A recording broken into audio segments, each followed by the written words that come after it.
এখন বল জুয়েলের পায়ে দেখা যাক কি হয়। এখন আরিফের পায়ে, আরিফ থেকে মুজাম্মেল থেকে আঙ্কারা, মেসি আঙ্কারা। এখন দেখা যাক মারবে কাশেম,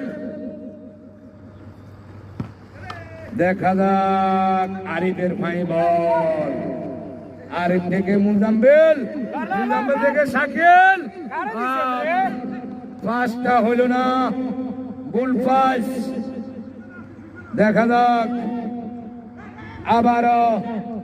আবারও জিয়া খাই বল, দেখা যাক জিয়া সবুজ গোল হলো না।